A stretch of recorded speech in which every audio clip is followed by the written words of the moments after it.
নমস্কার বন্ধুরা, deep study চ্যানেলের পক্ষ থেকে আপনাদের সকলকে জানাই স্বাগতম।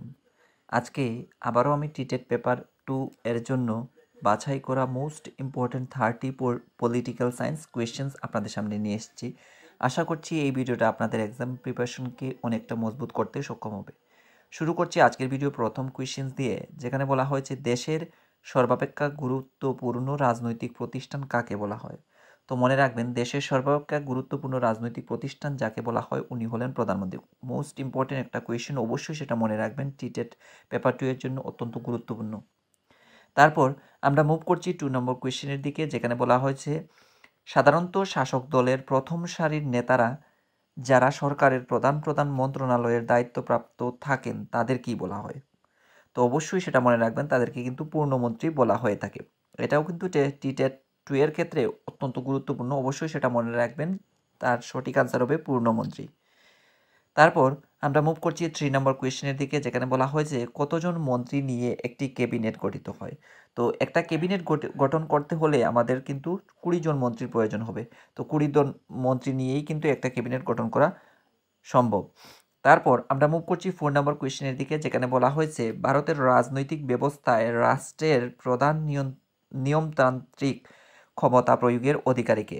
তো ভারতের রাজনৈতিক ব্যবস্থায় রাষ্ট্রের প্রধান নিয়মতান্ত্রিক ক্ষমতা প্রয়োগের অধিকারী হলেন একমাত্র রাষ্ট্রপতি। ঠিক আছে।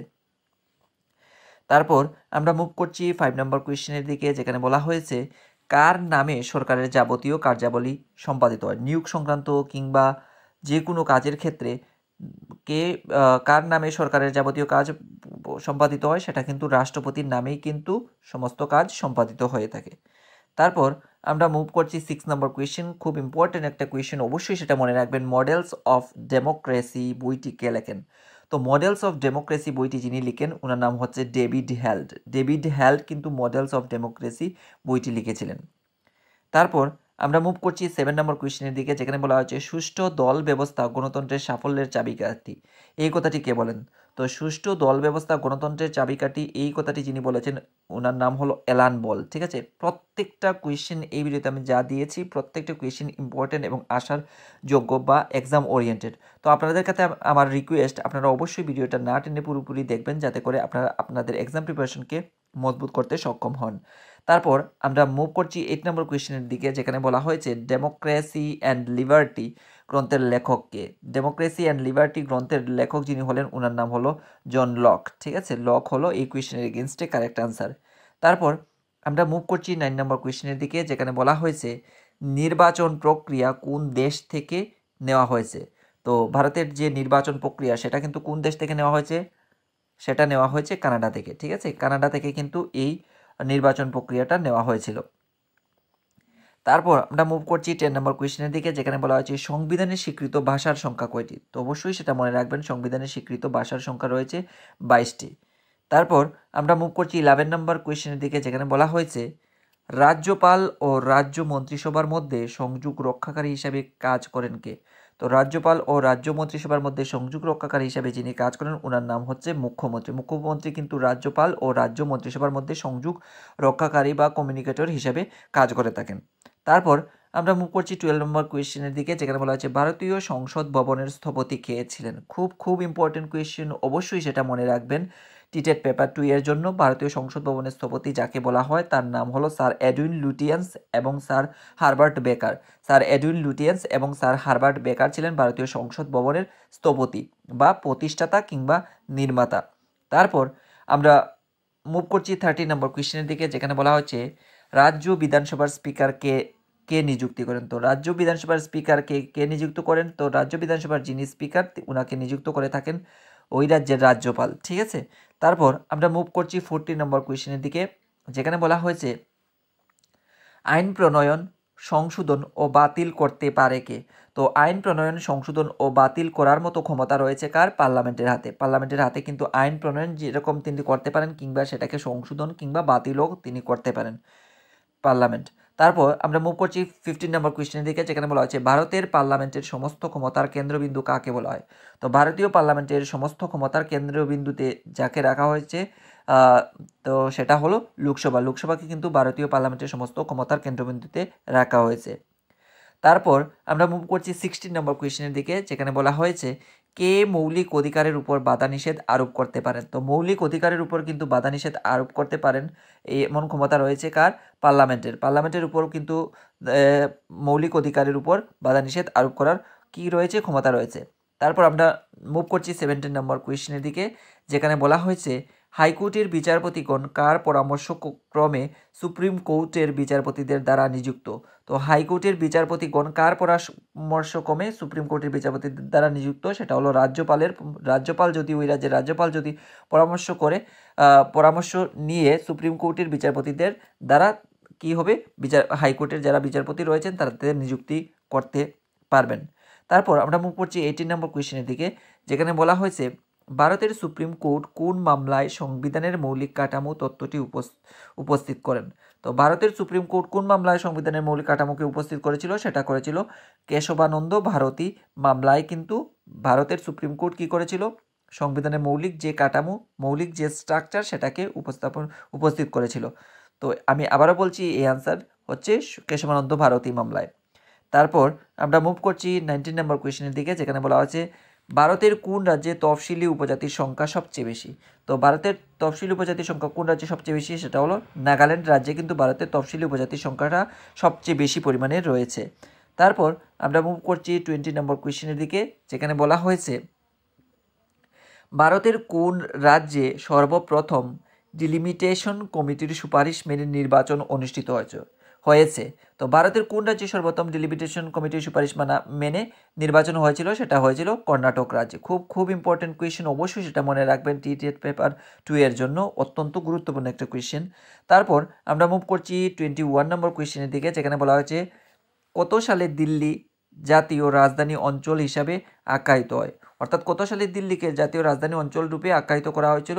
সেটা করা হয়েছিল 1991 সালে কিন্তু দিল্লিকে জাতীয় রাজধানী অঞ্চল হিসাবে আখ্যায়িত করা হয়েছিল। তারপর আমরা মুভ করছি 22 নম্বর কোয়েশ্চেন, যেখানে বলা হয়েছে ভারতের কোন মুখ্য বিচারপতি 36 দিনের জন্য ভারতের রাষ্ট্রপতির পদ অলংকৃত করেন।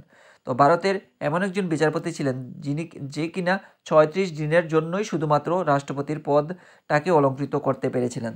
তো এমন একজন রাষ্ট্রপতির নাম যদি আসে, অবশ্যই আপনারা চুজ করবেন মোহাম্মদ হিদায়তুল্লাহ কিন্তু ভারতের এমন একজন রাষ্ট্রপতি যিনি কিনা 36 দিনের জন্য ওই রাষ্ট্রপতির পদটাকে অলংকৃত করতে পেরেছিলেন। তারপর আমরা মুভ করছি 23 নম্বর কোয়েশ্চেনের দিকে, যেখানে বলা হয়েছে পার্লিয়ামেন্টারি ডেমোক্রেসি ইন ইন্ডিয়া গ্রন্থটির রচয়িতাকে। খুব ইম্পর্টেন্ট, অবশ্যই সেটা মনে রাখবেন, টিটেট পেপার 2 এর জন্য অত্যন্তই গুরুত্বপূর্ণ একটা কোয়েশ্চেন। পার্লিয়ামেন্টারি ডেমোক্রেসি ইন ইন্ডিয়া গ্রন্থটির রচয়িতা হলেন কেবি রাও। কেবি রাও কিন্তু পার্লিয়ামেন্টারি ডেমোক্রেসি ইন ইন্ডিয়া গ্রন্থটি রচনা করেছিলেন। তারপর আমরা মুভ করছি 24 নম্বর কোয়েশ্চেন, যেখানে বলা হয়েছে জেলার সর্বোচ্চ দেওয়ানি আদালতটির নাম কি। তো জেলার যে সর্বোচ্চ দেওয়ানি আদালত রয়েছে সেই আদালতটির নাম আমাদের কাছে জানতে চাইতে, অবশ্যই সেই সঠিক আনসার হবে জেলা জজের আদালত হলো জেলার সর্বোচ্চ দেওয়ানি আদালত। তারপর আমরা মুভ করছি 25 নম্বর কোয়েশ্চেনের দিকে, যেখানে বলা হয়েছে ভারতীয় সংবিধানের কত নং ধারায় গ্রাম পঞ্চায়েত গঠনের কথা বলা হয়েছে। অর্থাৎ ভারতীয় সংবিধানের কত নং ধারাতে বলা হয়েছে যে গ্রাম পঞ্চায়েত গঠনের কথা। ঠিক আছে, তো সেটা কিন্তু ভারতীয় সংবিধানের 40 নং ধারাতে কিন্তু বলা হয়েছে যে গ্রাম পঞ্চায়েত গঠনের কথা সবিস্তারে বলা হয়েছে। তারপর আমরা মুভ করছি 26 নম্বর কোয়েশ্চেনের দিকে, যেখানে বলা হয়েছে ভারতের সংসদের দুটি অধিবেশনের মধ্যে সর্বাধিক ব্যবধান হতে পারে। অর্থাৎ ভারতের দুটি সংসদ রয়েছে, লোকসভা এবং রাজ্যসভা, সেখানে অধিবেশন বসতে পারে কত দিনের ব্যবধানে? সেটা হচ্ছে 6 মাস। অর্থাৎ 6 মাসের ব্যবধানে এখানে আমাদের কি অধিবেশনটা বসতে পারে। তারপর আমরা মুভ করছি 27 নম্বর কোয়েশ্চেনের দিকে, যেখানে বলা হয়েছে সরকার দেশের প্রভু আর প্রধানমন্ত্রী হলেন সরকারের প্রভু। মোস্ট ইম্পর্ট্যান্ট একটা কোয়েশ্চেন এবং অত্যন্ত ইম্পর্ট্যান্ট একটা কোয়েশ্চেন, অবশ্যই সেটা মনে রাখবেন। ট্যাটু এর জন্য আসার অনেকটাই পসিবিলিটি রয়েছে। সরকার দেশের প্রভু আর প্রধানমন্ত্রী হলেন সরকারের প্রভু, এই কথাটি যিনি বলেছেন ওনার নাম হলো গ্রিভস। ঠিক আছে, এবার আমরা মুভ করছি 28 নম্বর কোয়েশ্চেনের দিকে, যেখানে বলা হয়েছে ভারতের আনুষ্ঠানিক প্রধানকে বা ভারতের আনুষ্ঠানিক প্রধান কাকে বলা হয়। অবশ্যই সেটা সঠিক আনসার হবে রাষ্ট্রপতি। ভারতের আনুষ্ঠানিক প্রধান কিন্তু রাষ্ট্রপতিকে বলা হয়ে থাকে। তারপর আমরা মুভ করছি 29 নম্বর কোয়েশ্চেনের দিকে, যেখানে বলা হয়েছে গণতন্ত্রকে ব্যঙ্গোক্তি করে মূর্খদের দ্বারা মূর্খদের শাসন বলেছেন কে? মোস্ট ইম্পর্টেন্ট একটা কোয়েশ্চেন, অবশ্যই সেটা মনে রাখবেন, আসার অনেকটাই সম্ভাবনা রয়েছে। গণতন্ত্রকে ব্যঙ্গোক্তি করে মূর্খদের দ্বারা মূর্খদের শাসন বলেছেন কে? ওনার নাম হচ্ছে কার্লাইল। কার্লাইল কিন্তু গণতন্ত্রকে ব্যঙ্গোক্তি করে মূর্খদের দ্বারা মূর্খদের শাসন এই উক্তিটি করেছিলেন।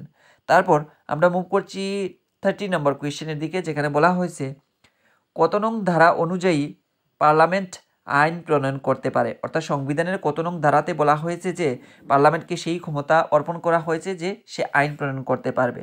তো সেই যে ধারা, সেই ধারাটা হলো 249 নং ধারা। 249 নং ধারায় পার্লামেন্টকে সেই ক্ষমতা অর্পণ করা হয়েছে যে সে আইন প্রণয়ন করতে পারে কিংবা সংশোধন করতে পারে। তো এই ছিল পলিটিক্যাল সায়েন্স থেকে বাছাই করা মোস্ট ইম্পর্ট্যান্ট এবং এক্সাম ওরিয়েন্টেড 30 কোয়েশ্চেন্স।